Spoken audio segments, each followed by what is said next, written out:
Deux Tchèques et une Lettonne sur ce podium de la hauteur. Et on va terminer en beauté. Hier, on avait fini avec les haies déjà chez les filles, mais maintenant, c'est chez les garçons, Stéphane, avec un Français. Eh bien, on a fait une médaille sur les haies féminines hier. Alors, j'espère que ça va ouvrir la voie. On a un passé sur cette discipline, je l'ai dit, je l'ai répété, je vais le refaire, avec de nombreux jeunes champions. On a Ladji Doucouré qui a été champion du monde dans cette discipline en 1999. On a Willem Bellossian qui a été médaille de bronze dans cette catégorie avant d'être champion du monde et recordman du monde l'année dernière en junior. On a Eddie Delepine qui a été également médaillé de bronze. On a Adriana Lamal également sur les haies féminines qui a été championne du monde. Donc vous voyez, cette tradition de haie, vous la découvrez peut-être chez les seniors hommes notamment et à travers Cindy Bio chez les femmes actuellement, mais elle existe depuis de nombreuses années. Oui, et puis l'avantage de cette finale, c'est que c'est frais encore dans votre esprit, puisqu'on a vu les demi-finales tout à l'heure. Donc on se souvient à peu près de ce qui s'est passé. Voilà, Matteo Ngo dans cette finale. Qualifié au temps. Qualifié au temps, effectivement, mais avec le 5e temps, c'est ça? Oui. Donc il a un coup à jouer, il a le podium. Parce que regardez les temps, regardez bien les temps des protagonistes. 13,53, c'est fou. 13,57. Là, on a un des favoris, 13,44. 13,44, l'américain, effectivement favori de cette finale. Derrière, on a le brésilien Coelho. C'est fou, hein, les records personnels. C'est chaud. Suspense. Tout le monde est prêt. Oui. Record du championnat 12,96. Record du monde 12,96. Record du championnat 13,13.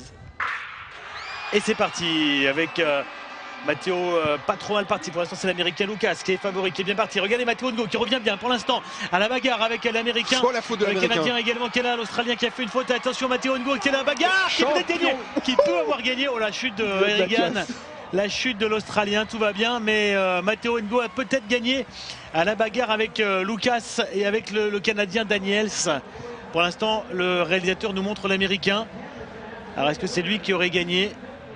Vous avez bien fait d'insister sur le côté serré de cette course, parce qu'ils sont quasiment tous arrivés en même temps, hormis bien sûr Erigan. 13,53 le temps officiel, c'est le temps qu'a fait Matteo en demi. Et personne ne sait parce que ils sont tous incroyable. Sur la même ligne. Ah oui, c'est énorme. Et Matteo a eu du mal à franchir sa dernière haie, il était en tête. Alors, il y a Lucas qui est... Lucas, 2. 1 ou 2. 1, 2. Lucas, tu vas être déçu. Tu vas être déçu. Matteo qui se prend déjà la tête dans les mains. Parce que de toute façon, il est podium. Ça, déjà, il sait qu'il a une médaille. Reste à savoir à laquelle.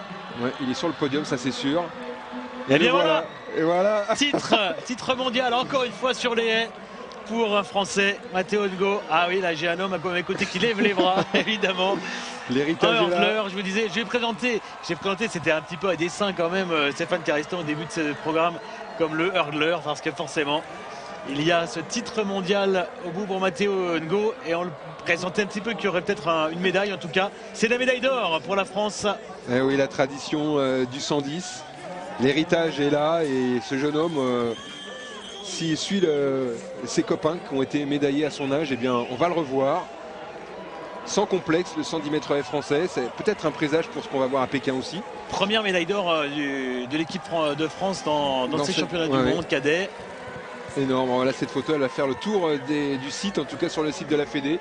Elle est déjà sur ma page. Et je peux vous dire que le déçu, ça va être l'américain qui termine 3e seulement. Que 3e, il était le favori en 13,44. Et alors les temps, on ne vous les a pas donnés, mais Matteo, donc.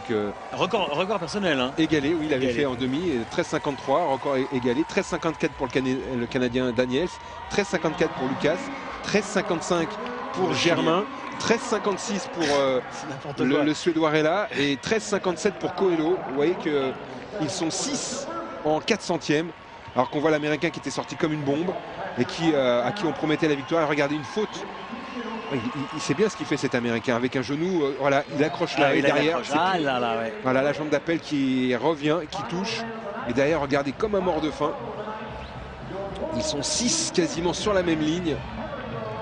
Alors, je ne sais pas si on va revoir la course de face pour voir ce qui s'est passé pour l'Australien.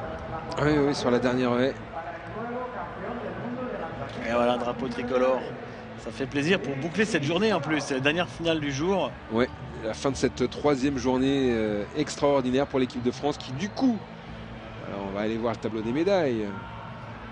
Alors 3 médailles, hein, maintenant une de chaque Ouais, métal. or, argent, bronze, ce qui fait que la France doit être dans le top 6. Voilà. 6e. 6e ex aequo avec l'Éthiopie.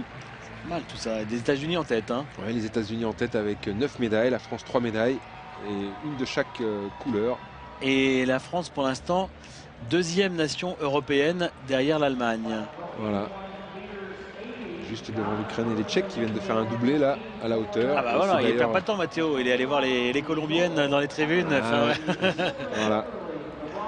Magnifique, magnifique. 17 ans hein, pour ce garçon. Petit selfie là. Voilà, des jeunes stars.